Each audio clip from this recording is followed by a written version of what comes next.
What does it take to win the NBA?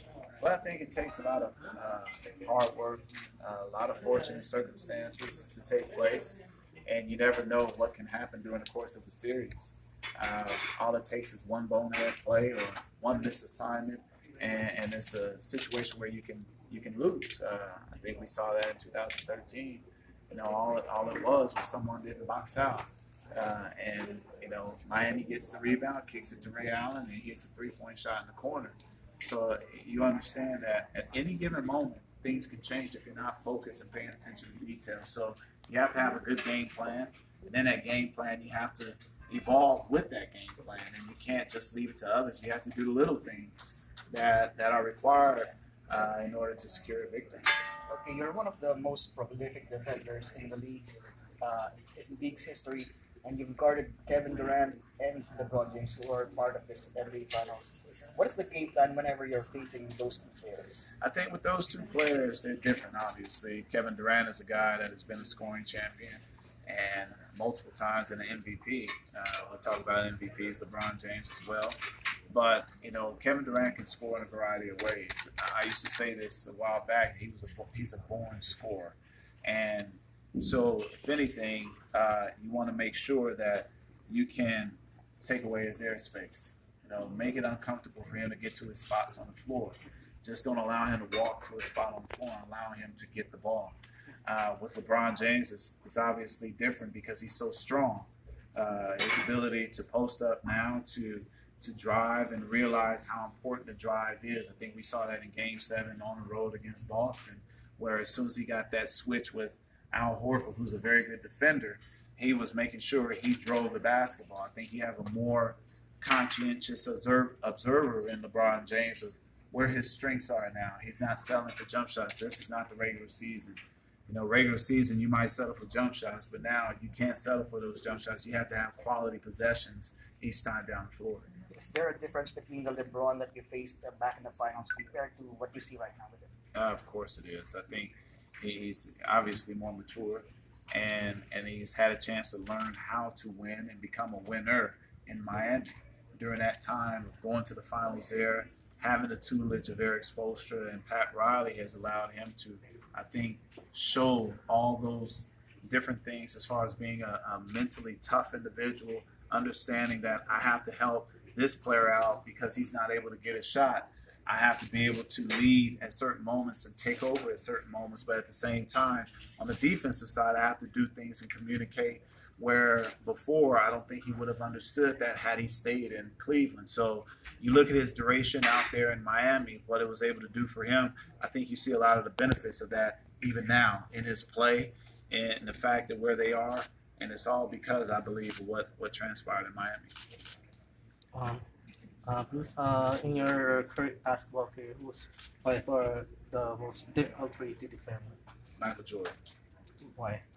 Michael Jordan was a guy that was a student of the game, and he understood exactly what was going on even before a rotation could take place. But that happened because he was such a polished player and such a player that saw so many different types of defense. You try to be physical with him, as Detroit did. He didn't whine and complain. He went and got stronger.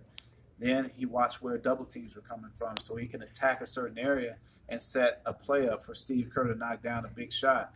Or, okay, you're going to guard me one-on-one. I know a place where it's harder for you to double team, and that's the middle of the floor. So he isolates at the middle of the floor and gets to a shot, and we saw what he did to Brian Russell.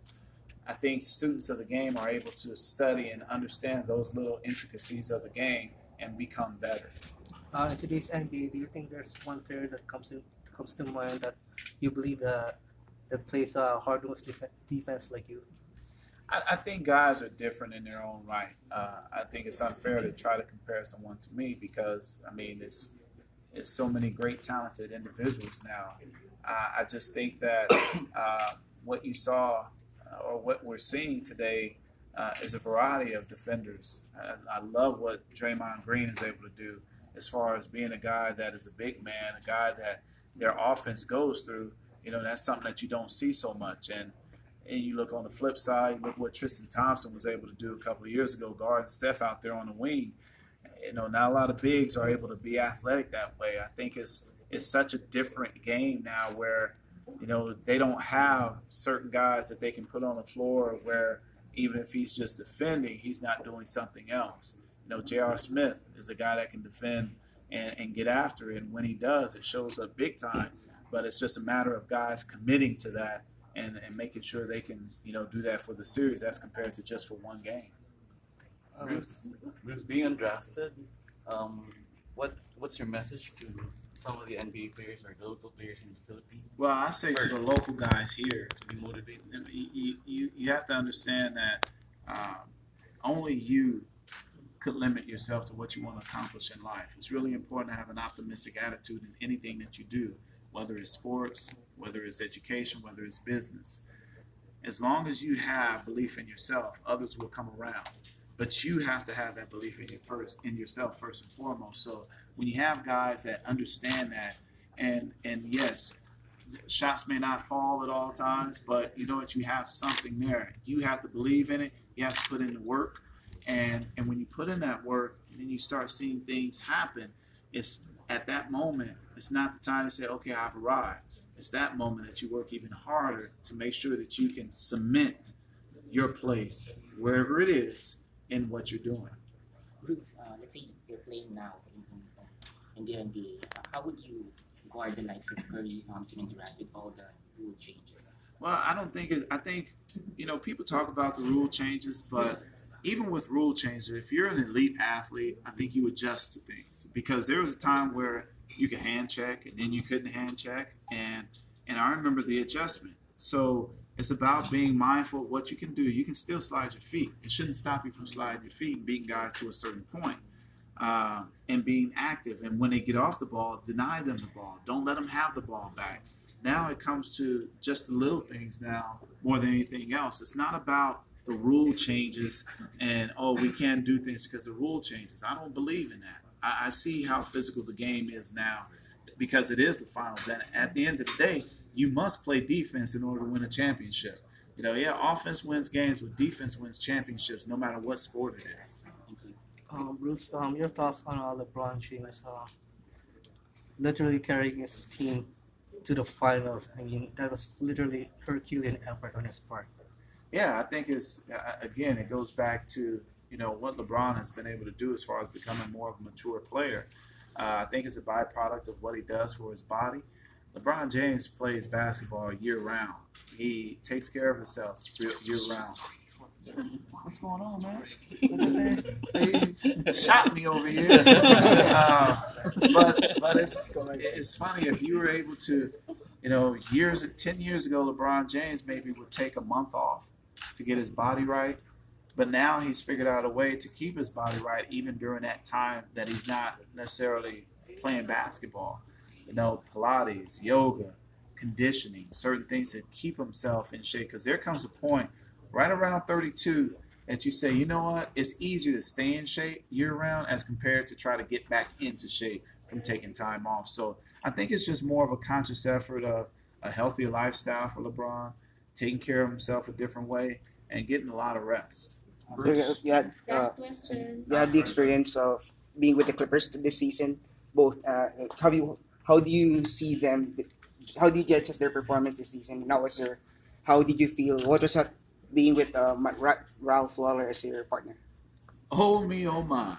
I think it's great to be able to be with someone as seasoned as Ralph. He's been doing it longer than 40 years he's been doing it. So that's been a pleasure. To see the Clippers kind of turn a corner. There was a 9-game losing streak this season. And it just, all of a sudden, the light bulb came on. Whereas Doc, I think it's the only team that had to deal with as many injuries. You had over 35 different lineups during the course of the season. And you were still that far away from the playoffs this year. Danilo Gallinari didn't have a full season due to injury. Milos didn't play the whole season. You had to deal with injuries to Patrick Beverly. So you're talking about a team that, if they had their starting five together, obviously I felt like they'd be in the playoffs. But even with all that has transpired, they were still right there. And I think that only helps a young ball club to understand how important it is during the course of a regular season to pay attention to detail, and you can't take games off. And I think that only happens in the evolution of the game. Thank you, sir. All right.